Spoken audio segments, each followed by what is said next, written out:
báwo ló ṣe fẹ́ understand DNA, báwo ló ṣe fẹ́ understand archaeological evidence, kò lè yé náà, kò pass through bẹ́ẹ̀, kò lè understand what we are talking about. Ohun tó ń ṣẹlẹ̀ 2026 ò lè yé. So ìdí nìyẹn tó fi jẹ́ pé when we are now discussing with you, it's like when we are wasting time. Tẹ́rí ibi tá a wà 175 people ló ń gbọ́ wa at the same time. Professors wà láàrin wọn, doctors wà láàrin àwọn yòó kì í sọ̀rọ̀ rárá, wọ́n máa ń wà ní comment section. Ẹ̀yin tẹ́bẹ̀ ṣe ń sọ̀rọ̀ lẹ máa ń jẹ́ kán pa fóònù because ohun táwọn mọ̀ ẹ̀ ti ń takò. Èèyàn ń sọ fún yín pé wọ́n rí agbárí kan bì kan, archaeological evidence dẹ̀ sọ fún wa pé so time. Ẹ̀yin lẹ́ ò gbàgbọ́, báwo lẹ ṣe fẹ́ gbàgbọ́ pàtẹ́ ò mọ̀wé? You don't understand it. Ọ̀rọ̀ mo lọ secondary school, mo lọ science institution kọ́ là ń sọ̀rọ̀ nípa èyí. We are talking about people that are specialized in some areas. Scholars là ń sọ̀rọ̀ nípa ẹ̀ tó fi jẹ́ pé kẹ́ tó sọ A ó ti yé, kẹ́ tó sọ B ó ti yé. Okay, ọmọ tó wà ní primary 3 ẹ̀ ń sọ fún nípa further maths, kí lẹ fẹ́ kó máa sọ? Bó ṣe jẹ́ nìyẹn sà. Bàbá Bọ́lásùn ṣe mọ sáyẹ̀nsì díẹ̀. Mo sáyẹ̀nsì díẹ̀ ló mi ò ṣe sáyẹ̀nsì student ọmọ sáyẹ̀nsì díẹ̀. Ok, ẹ ti gbọ́ ń pa dinosaurs. Dinosaurs, yes. The old àwọn dinosaurs yẹn how many years ago no walk earth? Millions of years. Ok, Bíbélì fi yé wa pé 6,000 years ago ni Yahweh dá ayé. Meanwhile, a dẹ̀ ti ní dinosaurs 150 million years ago. Èwo lẹ wá fẹ́ believe nínú méjèèjì? Ṣé Holy Spirit ó dà ní Holy Spirit ti pé Bàbá Bọ́lásùn ẹni sọ̀rọ̀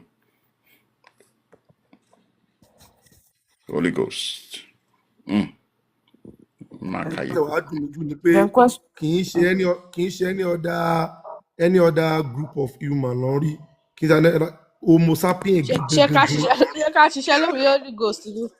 Homo sapiens reason tí mo ṣe ń béèrè dinosaur lọ́wọ́ wọn ni pé wọ́n lè tẹ́ńbẹ́lú ẹni tó rí ní igbó eléru yẹn kó sọ pé torí pé èèyàn dúdú ni. Ṣé àwọn pé àwọn Abrahamists wọn fẹ́ believe anything tó bá jáde lára dúdú, àfi tó bá jáde lára slave masters wọn.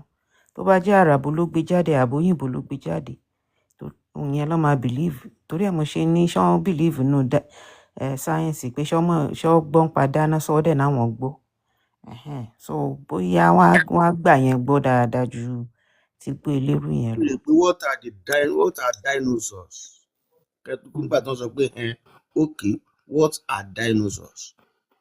Ẹ tún dìgbà nìyẹn. Nígbà wọn láwọn mọ̀, kó ti sọ fún yín pé tẹ́nìkan bá débi tó ní medical doctor lòun, kí ni mo sọ pé kẹ́ ẹ máa ṣe? Ṣé pé ńgbà tán náà ọmọ dinosaurs tí mo dẹ̀ ní how many years ago wọ́n ní millions. Àwọn èèyàn kan mọ̀ nǹkan kan, ṣùgbọ́n wọ́n máa jẹ́ kẹ́ ẹ máa mọ̀ pé àwọn mọ̀. Wọ́n á fi yẹn gaslight wa.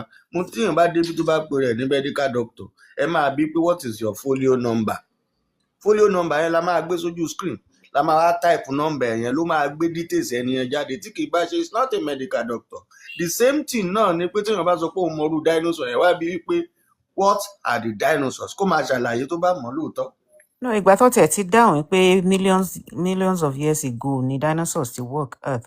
Ó mì pé wọ́n ní idea dinosaurs. Nígbà bọ̀bọ̀ tó máa ń sọ̀rọ̀ lórí kí lorúkọ yẹn ló ṣàlàyé yẹn. So now the question is, ìgbà tí creature ti wà millions of years ago, tí Bíbélì dẹ̀ ń sọ pé Yahweh ṣẹ̀ṣẹ̀ dá ayé 6,000 years ago, èwo wá lọ́wọ́ fẹ́ dìmú? Ìgbà tí mo béèrè question yẹn lọ bẹ̀rẹ̀ sí ní tick up lọ́wọ́. I hope pé wọ́n máa padà wá dáhùn question yẹn. Holy Ghost Holy Spirit ṣàlàyé fún wọn ni ẹ jẹ́ ká ní sùúrù. Holy Spirit ṣàlàyé fún wọn. Then my other question tí mò ń try láti bi wọ́n lẹ́ẹ̀kan, tí ọba bá sọ̀rọ̀, tí joyè bá sọ̀rọ̀, ta ni ká gbọ́ ọ̀rọ̀ lẹ́nu ẹ̀? Ṣé ọba ni àbí joyè? Ṣé ọba àbáráàlú? Definitely ọba ni àbí. Jésù sọ pé wọ́n rán àwọn ọmọ wá bá àwọn ọmọ Ísírẹ́lì. Ẹ̀dẹ̀ ń sọ pé àwọn kan ní gbogbo àgbáyé ló rán wá sí. Ta ni ká wá gbà ọ̀rọ̀ ẹnu ẹ̀ gbọ́? Ṣé Jésù ni àbí àwọn tó sọ pé àgbáyé náà rán wá sí. Ṣẹ́rí religion ó máa ń ba prefrontal cortex èèyàn jẹ́ ni, ó máa ń bà á jẹ́, ó máa ń dàrú bí rẹpẹtẹ. There should be education before religion, not religion. As far as I'm concerned, there shouldn't even be any religion, Ojari. So that èèyàn á mọ̀ wípé is a draft bí kéèyàn máa play ludo. Because religion is all our èèyàn la create a religion, all That is religion. it. There shouldn't be anything like religion. Religion is an opium.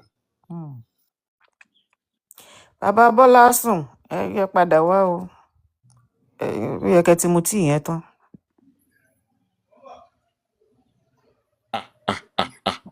Bẹ́ẹ̀ ṣe sọ pé tí ìyẹn ó jẹ́ kí n rántí, ó lè jẹ́ kí bàbá Débélé ó pè wọ́n.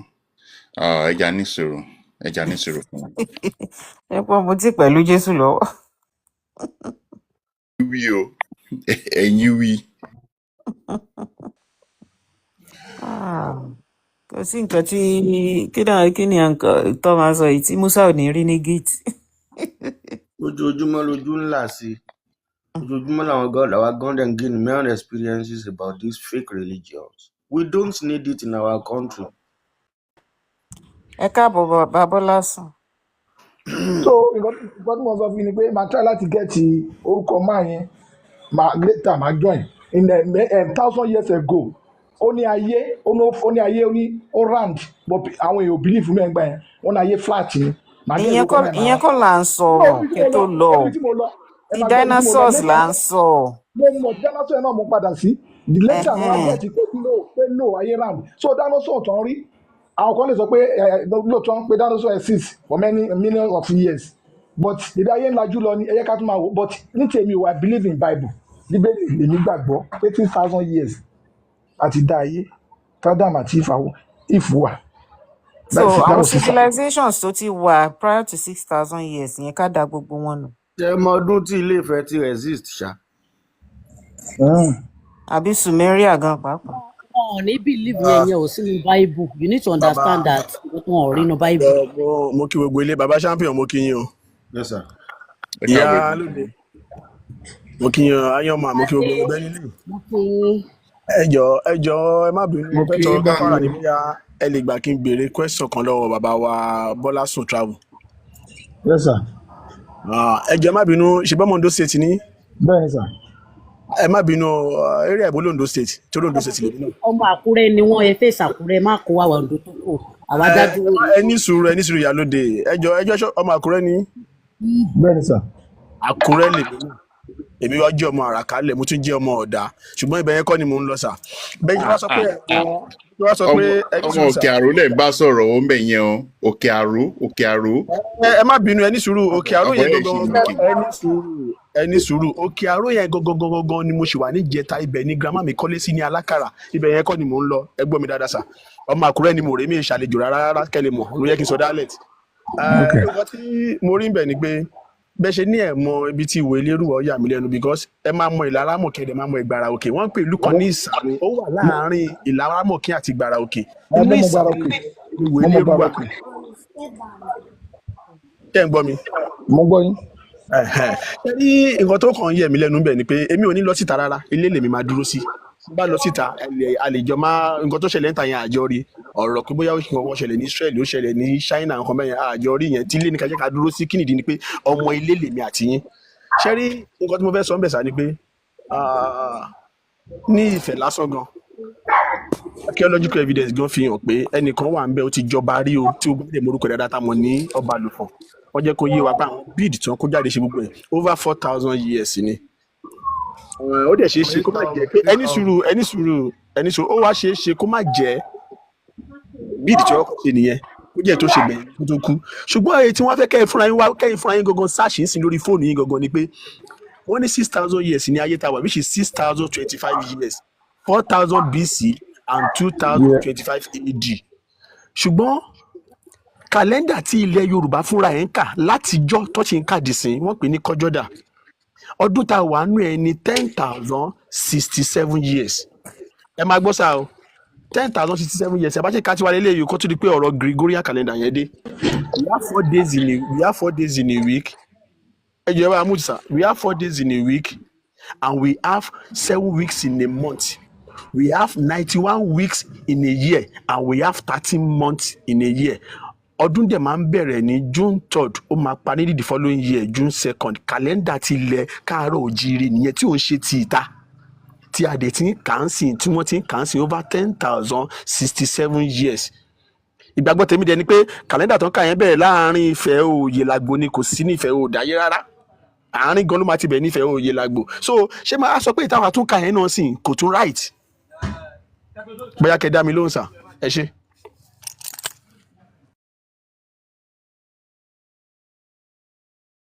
Rapture ti ṣẹlẹ̀ ni. Rapture ti ṣẹlẹ̀, gbà mí. Bàbá ń bọ̀ Rapture lọ. ti ṣẹlẹ̀. Rapture ti ṣẹlẹ̀. ẹ wà yíká yín o. ìpè dún. Ìpè dùn. Ẹ wà champion.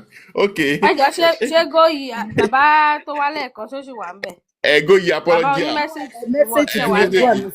Oní Message mẹ́sẹ̀jì the wà. word. Ó yẹ máa Ó ló sọ pé máa ibo bọ̀ ni wá báyìí. kàlẹ́ndà Ó yẹn yà wà. mí lẹ́nu pé kò yẹ kán lè lọ kó lè dáhùn question ẹ̀ kó lọ. Ẹyẹ kan béèrè lọ́wọ́ máyì pé ṣé Yorùbá ni wọ́n náà, torí Yorùbá làwa fẹ́ bá sọ̀rọ̀. ẹ A fẹ́ jọ bá wọn ojú sọ̀rọ̀. ẹ jọ ẹ mú ẹ fi sùúrù ṣe ẹyẹ Ẹ̀yin kì í fi ìyá àti ní kẹ́ sọ̀rọ̀. ẹyẹ kì í fi Ẹ ìyá ní apá kan fò sùúrù. ẹ ní Ẹ sùúrù máa fara ẹ̀yin ní kẹ́ ní sùúrù. mo ti gbọ́ ìlànà. Ẹ̀yin ní kẹ́ mute náà. What's that? Ní wọn bá dénú program Ẹ kan á tiẹ̀ ní kọ́kọ́ kó ṣe tì sùúrù. ẹ̀ tiẹ̀ kíyàn ẹ ní sùúrù. Wọ́n á kí òun náà kí wa, wọ́n á ní kó sọ̀rọ̀. Ifá tẹ̀ ní tá a bá kọ́kọ́ jí ara ilé là ń kọ́kọ́ kí àìkí ni a máa dàbí àpòjúdí. Ntẹ́yìn fi bẹ̀rẹ̀ kọ́ nìyẹn. Ẹ̀yin ní kẹ́ ẹ ní sùúrù. Bàbá message to the world. Ẹ ní sùúrù. Tẹ́ bá ti mọ̀ pé ẹ lè ní sùúrù, ẹ má máa mú wà. Òun náà ni wọ́n ń sọ yẹn sìn, ẹ̀yin lẹ ń jẹ́ kó máa fún Jésù yín lóko. Pé kò kánjú wáyé ó kánjú ẹ lọ. dánu dúró lórí ìyẹn ẹ sọ bí tẹ́ ẹ bá fẹ́ sọ̀rọ̀ lọ. Ẹ mute. Mo mọ̀ kẹ́ẹ̀kì respect obìnrin ní Christianity bọ̀ ẹ mute náà. Ẹ kọ́kọ́ kí wa ná. Àti kò yé yín. Ẹ mute. Ẹ kọ́kọ́ kí wa ná. Tẹ́ bá ti wá kí wa. Kí lẹ fi kí mi káàbọ̀. Ẹ drop wọn, wọ́n wá bá ti lè kí wa. lágbè. Ẹni tí ò kí ní kú lé pàdánù káàbọ̀. Ó pàdánù káàbọ̀. Ọ̀rọ̀ tí Jésù sọ ni pé tán bá ti dé lórílẹ̀ bàbá message. kan kí Bàbá wọn message ẹ bá jẹ́ ti ká kí wọn ẹ kí wọn pé àlàáfíà fún onílé yìí o ẹ tẹ̀lé ọ̀rọ̀ Jésù ẹ dẹ̀ fẹ́ máa wá sókè ẹ fẹ́ máa ṣe àlàáfíà fún onílé yìí o tá bá gbà yín láàyè ẹ bá wọn sọ̀rọ̀ ọ̀rọ̀ tẹ́ sọ tẹ́ fi kí mi wọlé ẹ̀yin kò kí mi. So mo ti wà bí tẹ́lẹ̀. Ẹ̀yin kọ́kọ́ wà náyìn lálejò. Ṣé àlejò náà máa ń kí àgbàlagbà? Mo ti wà lókè lẹ́ẹ̀kan. So mo fẹ́ gbé mi sókè kí lẹ̀ ń sọ. Queen ẹni sùúrù ẹ máa bá mi ní ó dáa ẹ kú ilé o ẹ kú ètò. Ẹ ní sùúrù, ṣé Yorùbá ni yín sà? Ẹ kú ilé o ẹ kú ètò. Ṣé Yorùbá ni yín sà? Bẹ́ẹ̀ ni Yorùbá ni yín. Ọmọ bo ni yín nílẹ̀ Yorùbá ni yín? Ọmọ Olúànà ni mí. Ọmọ Olúànà. Lákínyẹlé. Òkè ní Ìbàdàn. Ìbàdàn ni wọ́n. Ó tiẹ̀ ti dábẹ́ ẹ̀yin Ìbàdàn. Ìbàdàn àbí ará Ìbàdàn. Ẹ máa Wọ́n ti gbọ́. ẹ̀kọ́kọ́ rò pé kìtì ni wọ́n ní pẹ̀lú pípẹ́ láti. Ẹ jọ èèyàn mélòó ni mo fẹ́ bá sọ̀rọ̀ at the same time ẹ já sílẹ̀ ọkọ̀ọ̀kan. Ẹ ṣe sùúrù, kò sí bí ó ṣe lè rí bẹ́ẹ̀ ṣe gbé wa ní sọ́mọ járéjà ní àbọ̀mọ Ṣàngó òbọn àbí Ìjàyè àbí Ṣàánú. Ìbàdàn gbọ́dọ̀ má lóko. Mo ti sọ fún yín pé Olúànà lóko wa. Olúànà dẹ̀ náà ilé agboolé wa náà dẹ̀ ni Olúànà ní láyẹyẹ. So ẹ má wulẹ̀ máa béèrè yẹn lọ́wọ́ mi. Mo lè béèrè o torí pé ẹ ní sùúrù. Bákẹ́ tó lè continue Mr. Message to the world, you will be respectful. Ẹ wà very very condescending. Ṣé mo pe anybody lórúkọ níbí báyìí? Ṣé mo bú anybody níbí ni? I don't like interjection.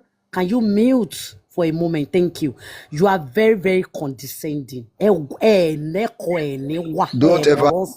Can you mute this man until I'm done speaking? Thank you. You are so disrespectful. You are so condescending. You just talk. I'm going to say it. You are very disrespectful. You are very condescending. Swallow that. You are very disrespectful. So when you are talking to people, you talk respectfully. You will talk to people respectfully. You will not talk like an area boy. You will not talk like an agbero. Kò sẹ́nibọ̀dì tó jẹ́ ẹgbẹ́ ẹ níbí báyìí. Ẹ jẹ́ ká move on. Ẹ má bínú, ẹ jẹ́ ká move on. Ẹjọ́ àti lè move on. Ìwà yìí ni Jésù ti bẹ̀rẹ̀ sí ní hù látọdún 12. Jésù ò hùwà bẹ́ẹ̀. Bó ṣe lọ ń sọ̀rọ̀ sáwọn Sadusí àti Farisí nìyẹn. Ọ̀sán gangan ọjọ́ kan ló yọ ẹgbà tó lọ ń ná gbogbo àwọn tó ń tajà ní tẹ́ḿpìlì. Ìwà jàgídíjàgan gan iná ló hù tán fi kàn mọ́jú olórí burúkú ní Jésù yẹn. Àwọn tó ń tẹ̀lé iná ìwà ẹ̀rán ti hù yẹn ìwà disrespectful tó bẹ́ẹ̀ sọ̀rọ̀. Bàbá message ṣe mọ̀ pé Jésù jágbe mọ́ ìyá ẹ̀ níta gbangba. Ní tẹ́ḿpìlì nìyẹn. Ṣé mọ̀ pé Jésù jágbe mọ́ ìyá ẹ̀ níta gbangba? Ó pe odidi ọba ìlú ní Fox. Bó ṣe disrespect ìyá ẹ̀ tí ò mọ obìnrin. Ẹ lè máa mú tìmí kẹ́ máa sọ̀rọ̀ ẹ̀ mọ́ tẹ̀ sọ. Bẹ́nilé ẹ ní sùúrù, Bẹ́nilé ẹ ní sùúrù. Gbogbo ìwà yìí láti rí. Alẹ́ ẹ̀ mọ́ tẹ̀ sọ ẹ dá. Bẹ́nilé ẹ ní sùúrù ẹjọ́ ẹ ní sùúrù. Bàbá ẹ sọ̀rọ̀ sí ó pè. Bàbá mi Prince ẹjọ́ ẹ ní sùúrù. Bàbá mi Prince ẹjọ́ ẹ ní sùúrù. Mr. Message. Mr. Message. Yes, sir. Ẹ pẹ̀lẹ́. Ẹ káàárọ̀ jàre. All right. Wọ́n lè disrespect ìyálóde náà kò possible náà. Ẹ jẹ́ agbọ́nà náà. Ọmọ àtọ̀hún ìwà kan ò lè wá disrespect wà ń lẹ Yorùbá náà. Ẹ jẹ́ kẹ́nìkan sọ̀rọ̀ má sọ fún mi pé ọmọ àtọ̀hún ìwà máa láyé ẹ. Jésù ò rán wọn bẹ́ẹ̀ náà. Ó ní tàbá tẹ̀ gbá wọn létí ọ̀tún kọ́kọ́ tòsí sí wa ní. Tàbá ti ń gbá yín létí ọ̀tún ó yẹ kẹ́ máa kọ́ tòsí sí wa ní. Tọ́kọ̀ Jésù lè fẹ́ wá sọ ń bí. Tàbá sì ń fọ́ etí yín, tá à ń fọ́ etí yín. Ẹ máa kọ́ tòsí fún wa 10,000 times ní. Tàbá tẹ̀lé ọ̀rọ̀ Jésù. So eléyìí tó wà yìí kò ń sọmọ Jésù rárá. Yeah.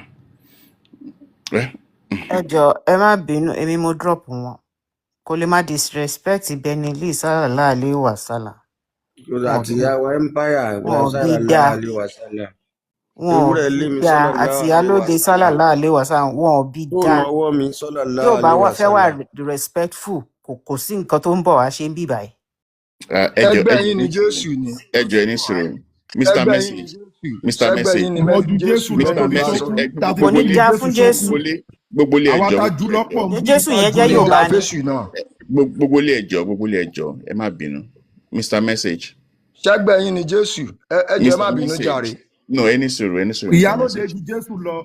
33 péré ni Jésù tó ṣánkú. Bàbá mi Benny. So ọdún kan náà wọ́n jọ gbà wọ́n. Bàbá mi Benny. Báwo lẹ ṣe ronú tó ìrònú yín kéré? Bàbá mi Benny. Ẹ ní sùúrù. Mr. Message ẹ̀yin náà jọ ẹ ní sùúrù. Mr. Message, èmi á fẹ́ kẹ́ ẹ ṣe nǹkan kan fún mi. Àbí Jésù fẹ́ pasán ni. Bẹ́ẹ̀nu ẹ sọ̀n jáde Jésù ti lóògùn olóògùn tó lè pasán. Mr. Message, ẹ jọ̀ọ́, ṣé ẹ rí nǹkan tí mo gbé sí orí fọ́nrán yìí?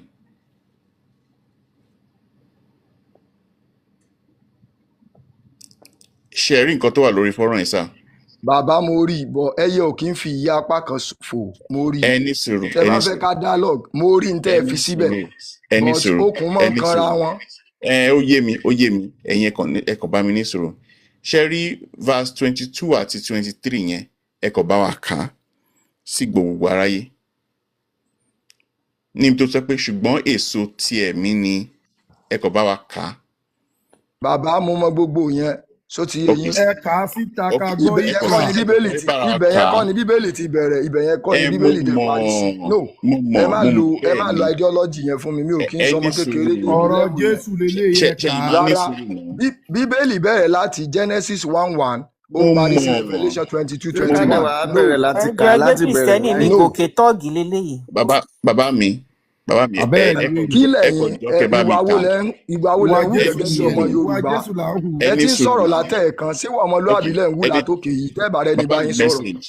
Ó yẹ ní sùúrù tí tẹ́ẹ̀bà ti ní ka èmi abáyín kà. Bàbá àwọn èèyàn ti sọ̀rọ̀ ní comment section bàbá mi ẹgẹrẹ wọ́n ní pé wọ́n sá kúrò ní wọ́n lábẹ́ òkúta ni wọ́n ti sá kúrò lábẹ́ òkúta ẹ má drop wọn. ẹ drop mi ṣe fẹ́ dá mi dúró pé kí n má sáyé dá mi dúró kí n má sáyé. dókítà wọn ní pé wọ́n sá kúrò ní wọ́ọ̀dù ni o ẹja tètè bá wa tì wọ́n. ṣe ẹ gbọ́rú ọ̀rọ̀ àṣìwèrè tẹ́ sọ jáde lẹ́nu. dókítà yín ló sọ ní comment section náà ẹ lọ wo náà ní comment section bẹ́ẹ̀. tó sọ bẹ́ẹ̀ àtẹ̀yìn tẹ́ bá ẹ́kò rẹ̀.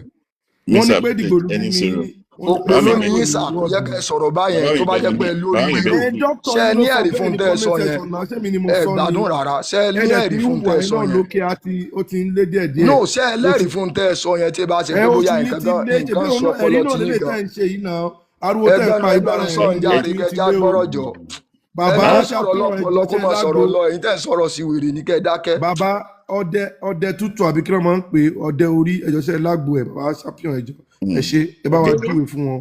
ẹ̀yin lẹ nílò yẹn kẹ́ lọ mú níbi wọ́n ti fẹ́ fún yín. Mr. Message ẹ ní sùúrù ẹ bá mi mute ẹjọ́ ẹ kò bá mi mute tún. ẹjọ́ kọ́kọ́ fún opportunity kọ́ wa lágbo yẹn sódà wọ́n máa lè lo ẹjọ́. ẹ máa kíkọ ayé ẹ tó ní platform ti ní pé kó dákẹ́ ìwọ nìkan ní tó mú àgbo yẹn platform o kàn kọ́ wa lágbo yẹn fẹ́ àgbo wọn. gbẹnu sọ̀hún mi ò ṣe. ẹjà ní sùúrù ẹjọ́ ẹ má bínú. wọ́n ní kẹ́ má jẹ́ owó ọjà o ẹjọ́ o ẹ má jẹ́ owó ọjà ẹjọ́ já ṣàlọ́ o. gbogbo lẹ́yìn mo bẹ̀ yín ní ẹjọ́ gbogbo lẹ́yìn mo bẹ̀ yín ní ẹ ní sùúrù. Now bíbélì yìí sọ wípé ó ní ṣùgbọ́n èso ti ẹ̀mí ní ìfẹ́, ayọ̀, àlàáfíà, ìpamọ́ra, ìwà pẹ̀lẹ́, ìṣọ̀rẹ́, ìgbàgbọ́, ìwà tútù àti ìṣoore kì í ṣe ìṣọ̀rẹ́ ìṣoore ẹ ṣeun ìgbàgbọ́, ìwà tútù àti ìkóra ẹni ní ìjánu. Òfin kan kò lòdì sí irú wọ̀nyí. Bàbá mi Message ikọ̀ àti ìrújú Jehovah nìyí. Jehovah dẹ̀ ti bá yín sọ̀rọ̀ nínú bí. Ẹ wá bá wa mú ìwà pẹ̀lẹ́ yẹn ẹ bá wa mú lò. Ẹ bá wa mú ìpamọ́ra yẹn kẹ́ ẹ bá wa mú lò. Ìwà tútù yẹn ẹ bá wa mú lò. Ìkóra ẹni ní ìjánu yẹn ẹ bá wa mú lò. Ó possible pé tẹ́ ẹ bá mú lò ẹ rí àwọn èèyàn kó lọ bá Jehovah níbí lẹ́ni nítorí ẹ̀yin ni wọ́n ń wò. Ẹ ní sùúrù kájọ là kí gbogbo ọmọ Nàìjíríà dẹ̀ gbọ́ yín kó fàjà. Àmọ́ tó bá ti wá jẹ́ ẹ ṣe púpọ̀ ẹ lè mú lò àmọ́ pé àwọn èèyàn á sọ pé bóyá ẹ kì í ṣe ọmọlẹ́yìn Kristi kò dẹ̀ kó rí bẹ́ẹ̀. So nǹkan tèmi fẹ́ sọ nìyẹn mi ì fẹ́ kó di gbàsgbòs.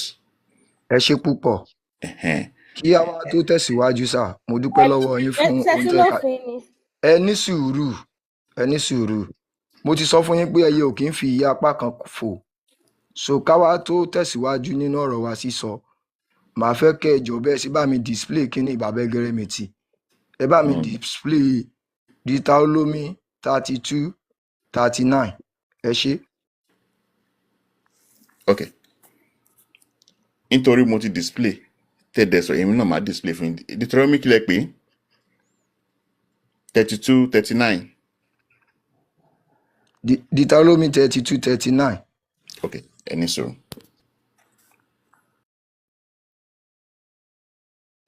Bàbá ẹni sọ̀rọ̀ kan tó gbede mo ní ìbéèrè kan fún yín sà ṣé kí n béèrè. Ṣé Gẹ̀ẹ́sì àbí Yorùbá lẹ fẹ́?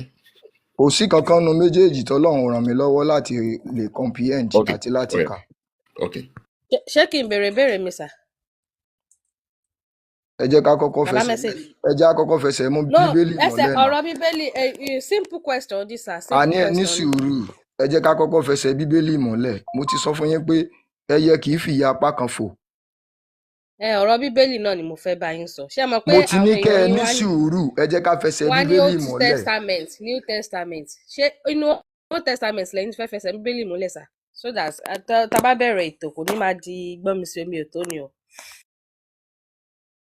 Méjì ń sọ fún ẹni tó bá mọ nǹkan tí ọ̀rọ̀ inú rẹ̀ jẹ́ sí. Ẹ ṣeun bàbá mi àníwá yín ti.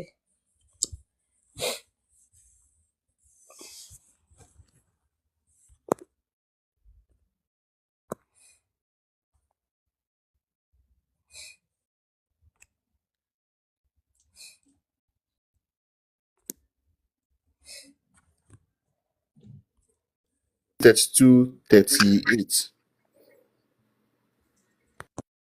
39, 32, 39. 39, okay, next.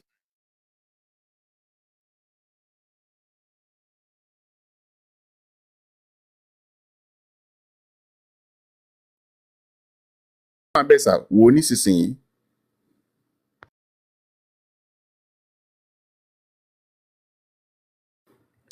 Mr. Bá message ó ti wà ń bẹ̀. Ẹ jẹ́ kí n kà fúnra mi nísinsìnyí. Ẹ jẹ́ kí n kà fúnra mi. Ó yá, ẹ kà.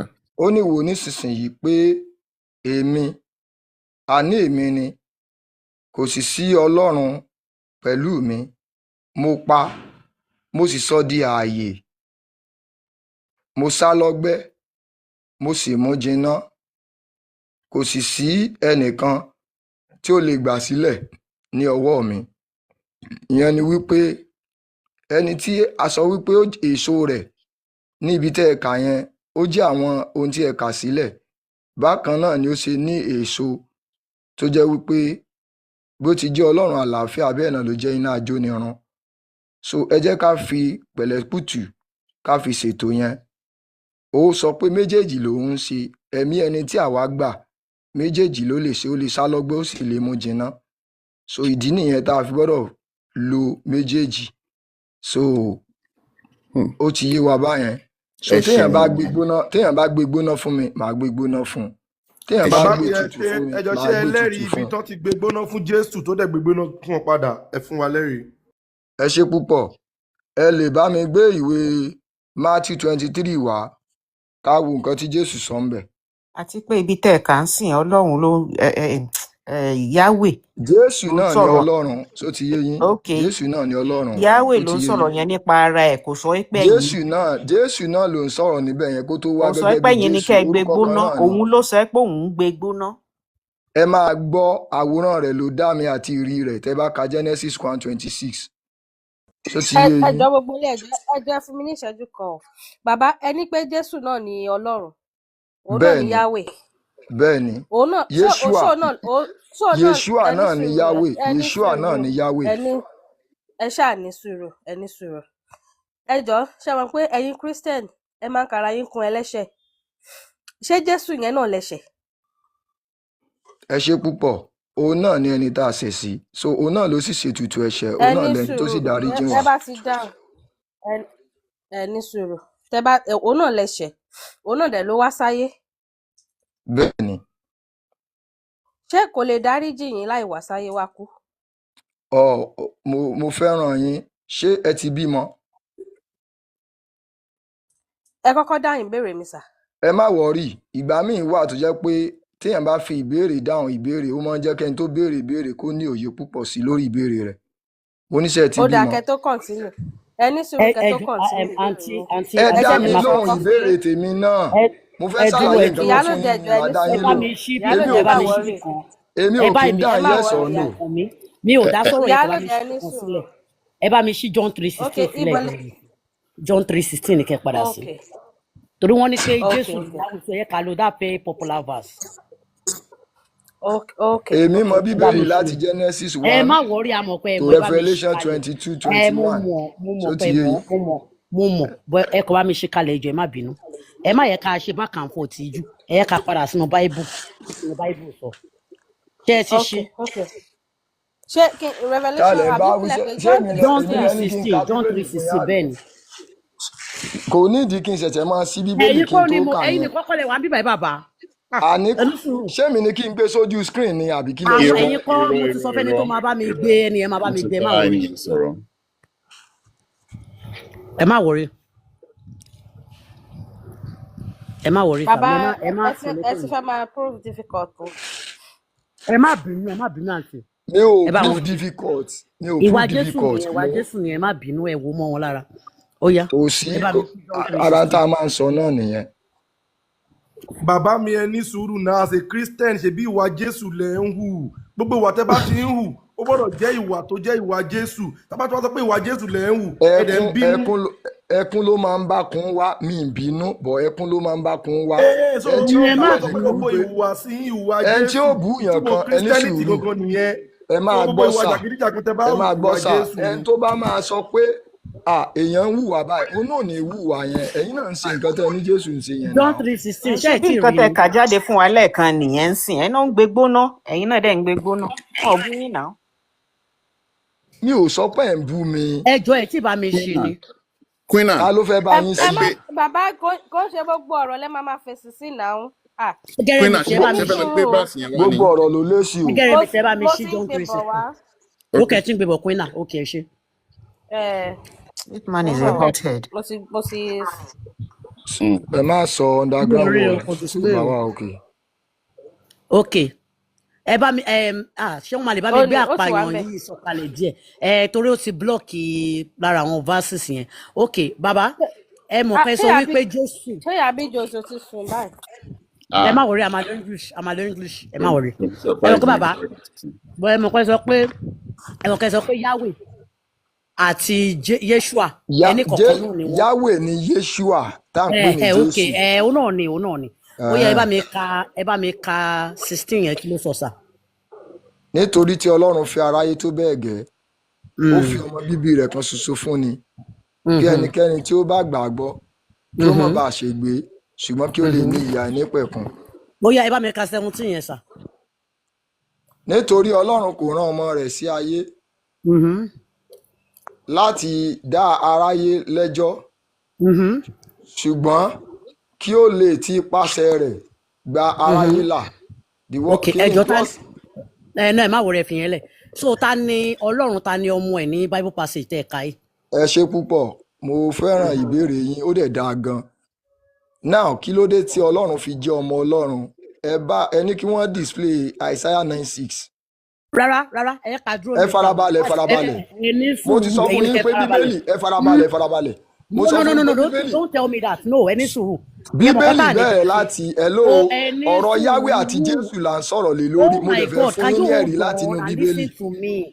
hold on now. I listen to you let me teach you Bible. ẹni wọ́n display nǹkan tí mo ní wọ́n display mo ti kàn tẹ́ ẹni kí n kà. ẹ ní sùúrù ẹ ká dúró lórí ibi tá a wà yín ná tá a bá ti parí ilé àwa wá sórí títí yín ẹ yẹ ká ṣe bẹ́ẹ̀ yẹn ẹ má kọ̀ jẹ́ ká máa fò. ẹ gbọ́ nǹkan tí mo sọ fún yín ìdáhùn tí mo lè fún yín lórí ìbéèrè tẹ́ ẹ béèrè òun ló wà nínú Isaiah 9:6 ẹ dẹ̀ display rẹ̀ simple as ABC. ẹ má jẹ́ ká kúrò ní passage náà. ẹ lè má kúrò ńbẹ̀ ibẹ̀ kọ́ ni bíbélì ti bẹ̀rẹ̀ ibẹ̀ kọ́ ló parí sí náà. ẹ gbọ́ mi. ẹ gbọ́ tèmi náà ẹ lè dúró sórí fáàsì kan ibẹ̀ yẹn kọ́ ni bíbélì ti bẹ̀rẹ̀ ibẹ̀ yẹn kọ́ ló parí sí ẹ má bá mi sọ̀rọ̀ báyẹn. Mr. Message ẹ máa ní sùúrù kí wọ́n gòkè tó má dẹ̀ béèrè ìbéèrè lọ́wọ́ yín ṣókí ẹjọ́ àwọn lóhùn. ẹ ṣe púpọ̀ ìbéèrè tí wọ́n béèrè ni mo fẹ́ fún wọn ní ìdáhùn. ẹni sùúrù bàbá mi ṣe mọ̀ pé ẹ lè sọ pé bẹ́ẹ̀ ni o ṣùgbọ́n mo ní ẹ̀rí o. ó dáa ẹ jẹ́ kí n ṣe báyìí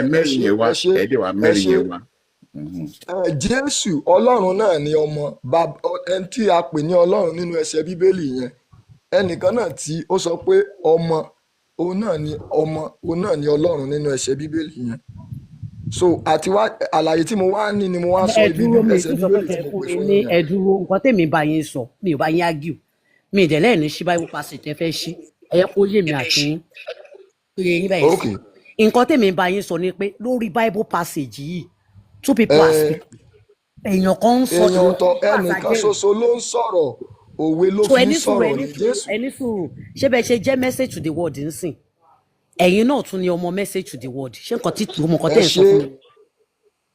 lọ́dọ̀ ti tèmi kò rí bẹ́ẹ̀ torí pé lọ́dọ̀ ti Yahweh kò rí bẹ́ẹ̀ Ọlọ́run lòun ó ní ọ̀nà mi kì í ṣe ọ̀nà yín bẹ́ẹ̀ ni èrò mi kì í ṣe èrò yín so ó ní àwọn nǹkan kan tó fi jẹ́ supreme being. oye mi bọ̀ ya gbọ́ yín bọ̀.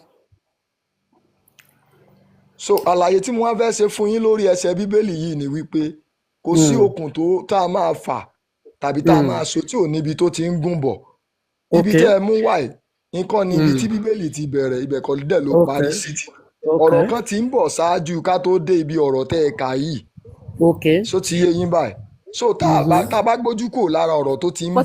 mo ti bá yín gbé Isaiah 9:6 mo ti bá yín ṣí 9:6 yẹn. ẹ ṣe ẹ wò nítorí a bí ọmọkùnrin kan fún wa a bí ọmọ kan fún wa a fi ọmọkùnrin kan fún wa ìjọba yóò sì wà ní èjìká rẹ̀ a ó sì máa pe orúkọ rẹ̀ ní olùdámọ̀ràn. Mò ń bọ̀ ẹ jẹ́ kí n. Olùdámọ̀ràn. Olùdámọ̀ràn. Ọlọ́run alágbára. Ọlọ́run alágbára. Bàbá ayérayé. Ìyálóde. Ìyálóde. Ṣé máa fún mi ní some minutes pẹ̀lú wọn? Ṣé máa fún mi some minutes? Ẹ go ahead. Mo ní ṣe máa fún mi some minutes. Ẹ jẹ́ kí n brighten ojú screen yẹn. Wọ́n máa fún mi yín ní some minutes. Ẹ jẹ́ kí n ká tí mo fẹ́ kà tán. Nítorí a bí ọmọ kan fún wa, a fi ọmọkùnrin kan fún wa, ìjọba yóò sì wà ní èjìká rẹ̀. A ó sì máa pe orúkọ rẹ̀ ní ìyanu, olùdámọ̀ràn, Ọlọ́run alágbára, bàbá ayérayé, ọmọ aládé àlàáfíà.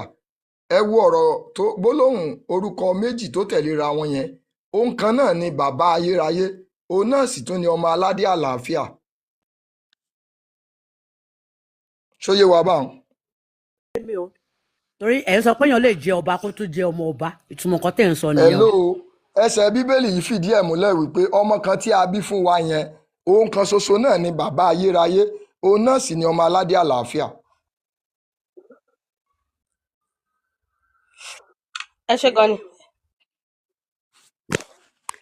Ti bí ọmọ yẹn ní Àìsáyà. So kò kí n ṣe wípé bóyá Jésù náà rí fásitì. Àbí ọmọ yẹn ní Àìsáyà sọ àsọtẹ́lẹ̀ ní àbí ọmọ yẹn ní Àìsáyà. Nǹkan táwọn náà sọ nìyẹn, wọ́n ní àìtí bí ọmọ yẹn láìsáyà, nǹkan táwọn náà sọ nìyẹn. Okay. Ẹ tẹ̀síwájú. Are you there?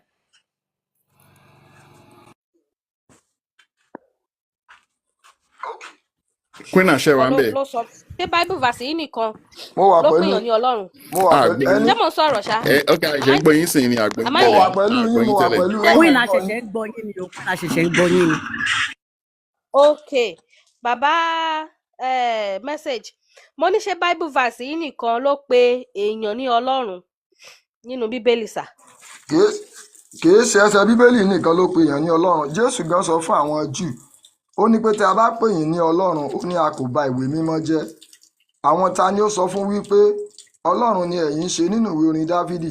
Ẹ̀yin ni ọmọ Ọlọ́run ọ̀gá ògo. So ìyẹn ò sọ pé wọn pẹlòmíì ní ọmọ Ọlọ́run, but ẹsẹ̀ Bíbélì yìí ní ẹni tó ń tọ́ka sí. Bọ́ ṣe mọ̀ pé Bible passage kan sọ pé ye are gods.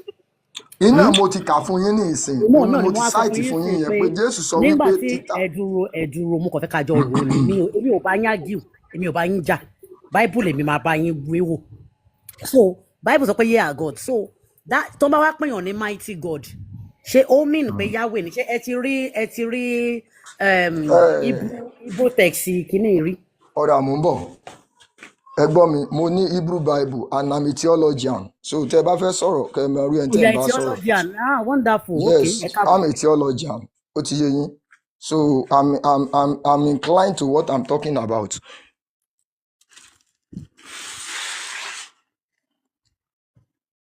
Let's go there. Wọ́n ní theologian làwọn. Theologian ni mí. No, but ẹ jẹ́ kí mi fẹ́ gba ọ̀rọ̀ lẹ́nu anybody ni.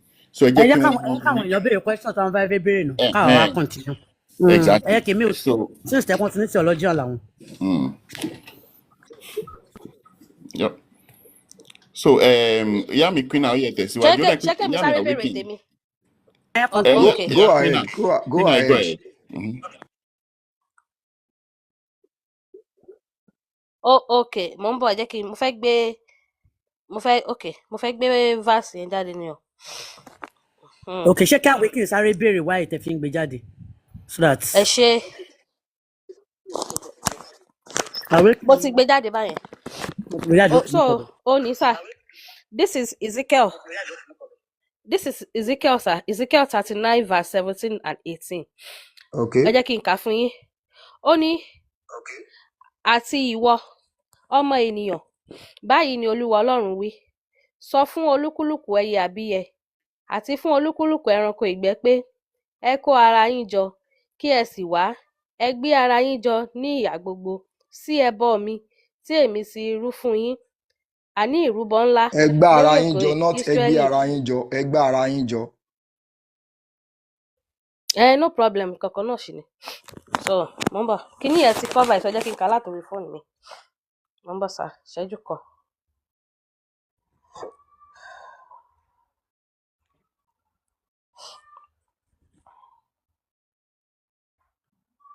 Ẹ jọ̀ọ́.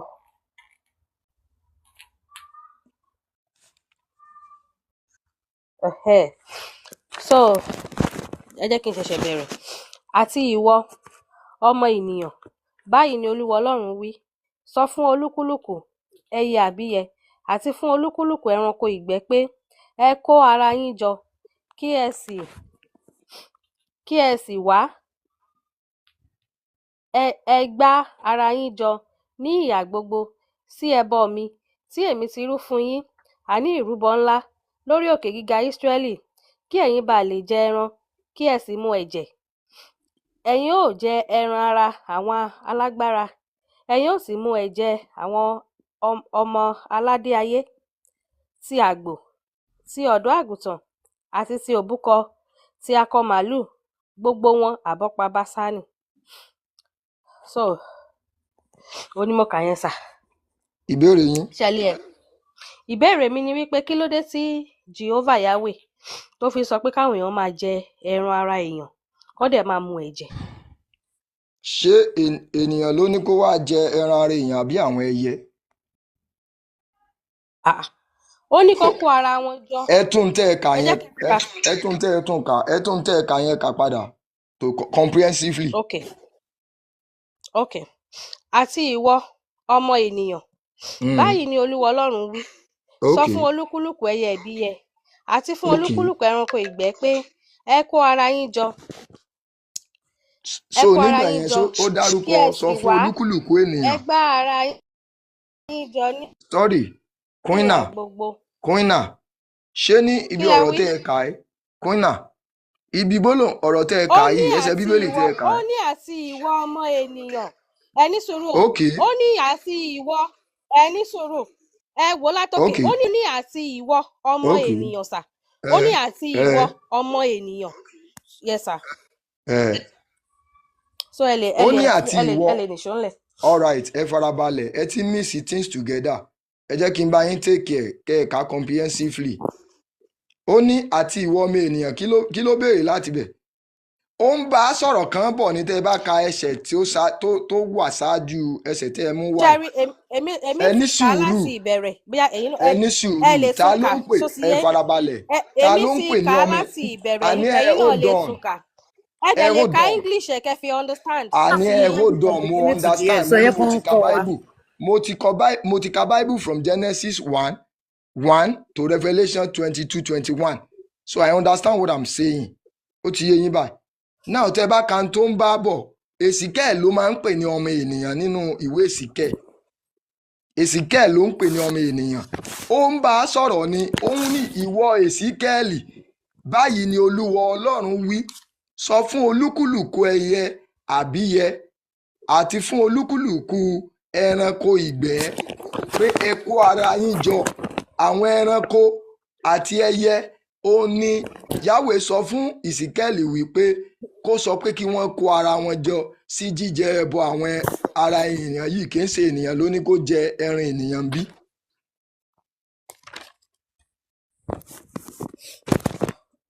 Ẹyẹ ni Jehovah sọ wípé kọ́ mọ́. Ẹ jẹ́ kí n kà fún yín ní English. Ẹ jẹ́ kí n kà fún yín ní English. Ẹ ní sùúrù. So English wà níbí, ó wà lójú screen yẹn náà. Ṣebí làwọn lójú screen wa yìí. Ẹ ní sùúrù. Ẹ ka English. Ẹ ní sùúrù. Ẹyẹ ni Jehovah ní pé kó máa wá jẹ ẹran ara àwọn alágbára.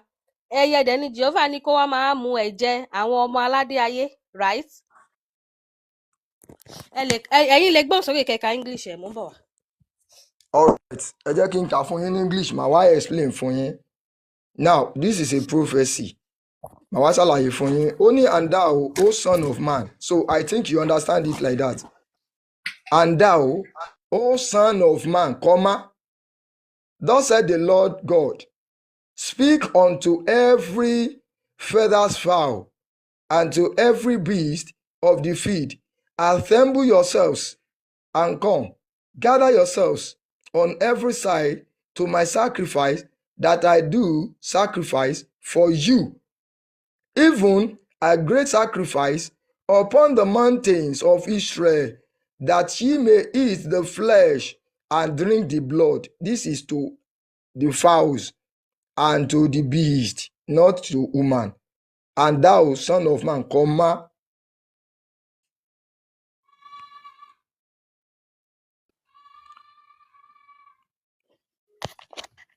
Hello, gbogbo ilé, ẹ jẹ́ kí n kọ́ mi ń bẹ̀ yẹn.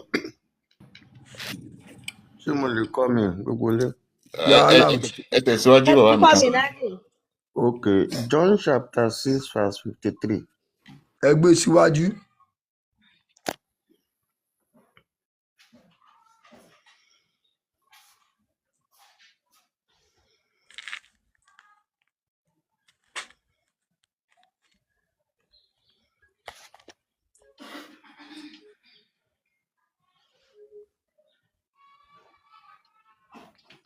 Ó yá, à ń retí o.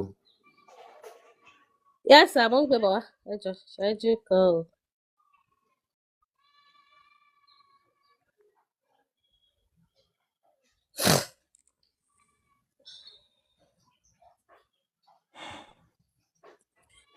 John 6, sir. John 6, chapter 3. 53. Abi 53. 53.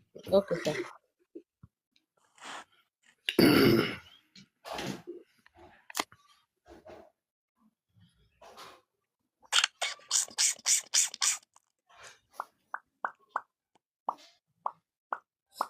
Message ẹ wà muted o torí sound tẹ́ make yẹn. Okay.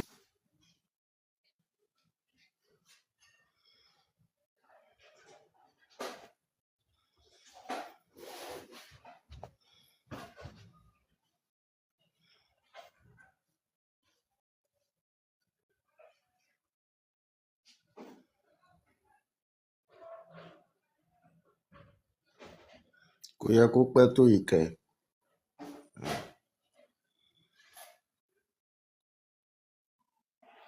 Kó ń bá wa kà sà. Kó ń bá wa kà. A message to the world. Ẹ on mute, sir.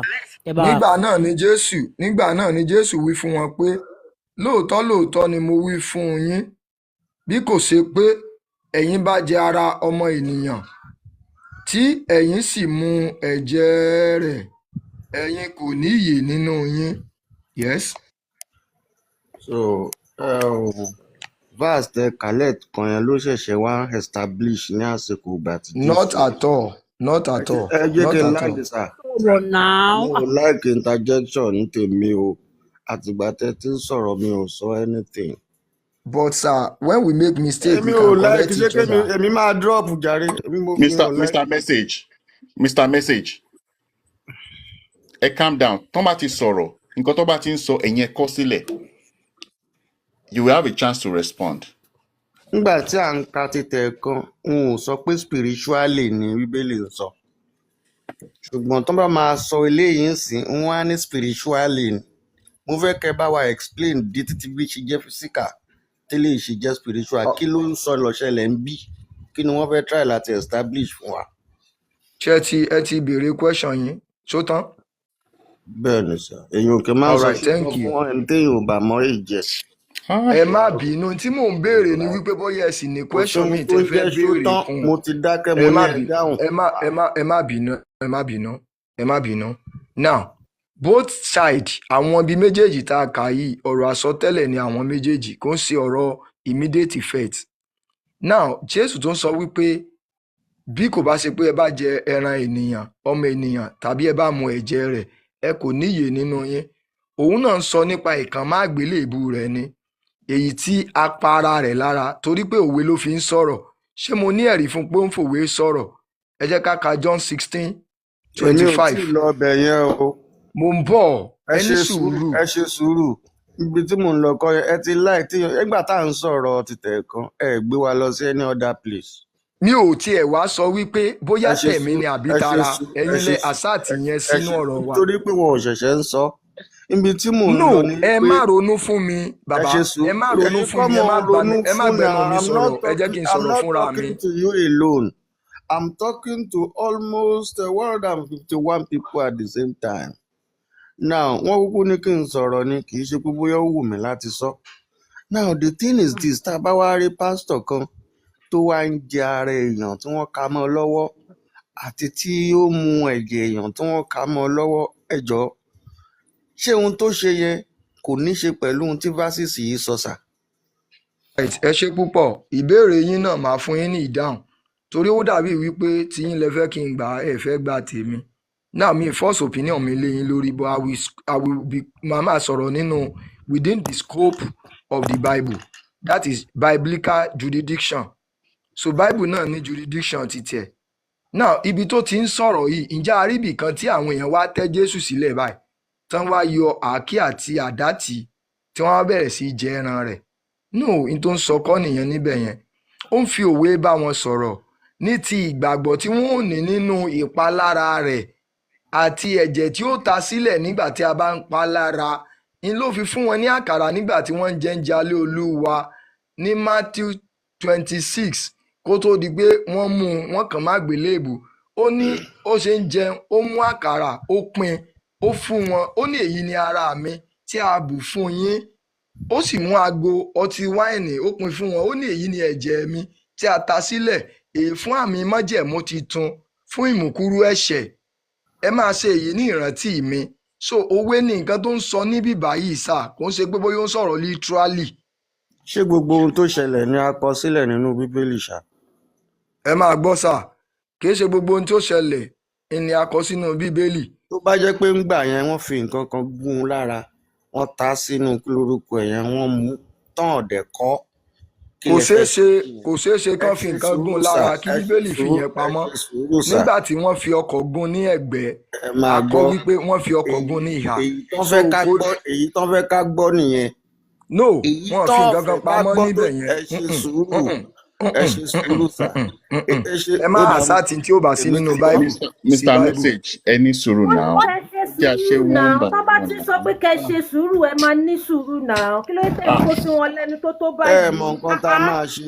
Ẹ jẹ́ káwọn nìkan ṣó máa sọ̀rọ̀ lọ, káwa yòókù dákẹ́, ó máa pè. Ó dà bẹ́ẹ̀. Bẹ́ẹ̀ni sà. Ẹ dákun ẹ fún wọn sílẹ̀, ẹ jẹ́ kán máa sọ̀rọ̀ lọ. Ìgbà tó bá sún wọn máa drop. Ẹ gẹ́rẹ́ mi tí ẹ bá mi ṣí Bible passage mo kọ sí comment section yẹn àbí ṣé Queen dẹ̀ ló máa bá mi ṣí ẹjọ́ nítorí ọ̀nà torí wọ́n ní wípé ẹ má tẹ̀ sí já lọ sí Bible passage yẹn ìyá mi torí èmi fẹ́ gbé wọn rìn díẹ̀ torí ó dà pé bàbá yẹn mọ Bible gan mo láìkẹ́ tó bá mọ Bible. Wọ́n ní theology bàbá mẹ́sẹ̀jì ìyá mi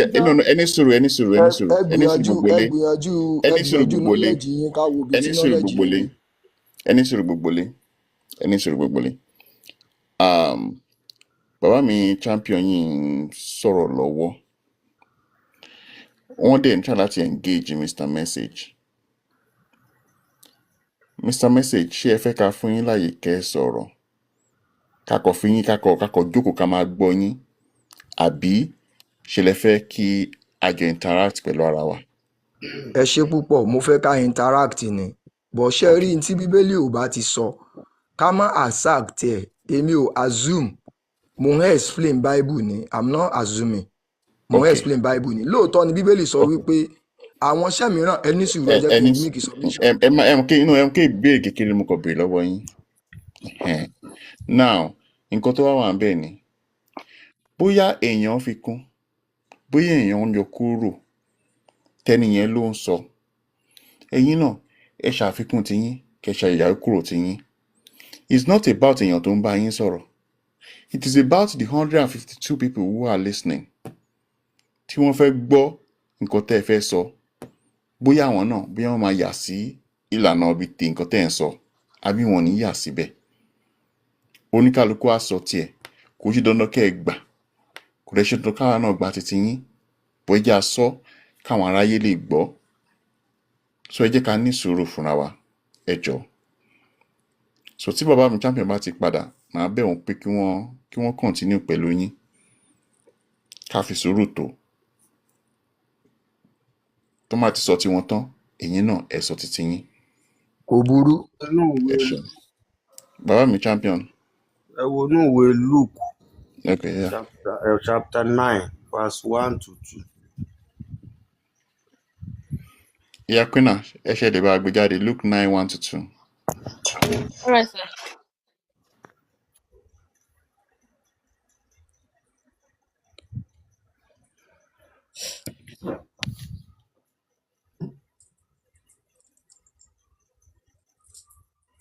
Luke 9, sir. Me guess it. 12, Abi? 1-2. Luke 9, 1-2. 1-2. Okay.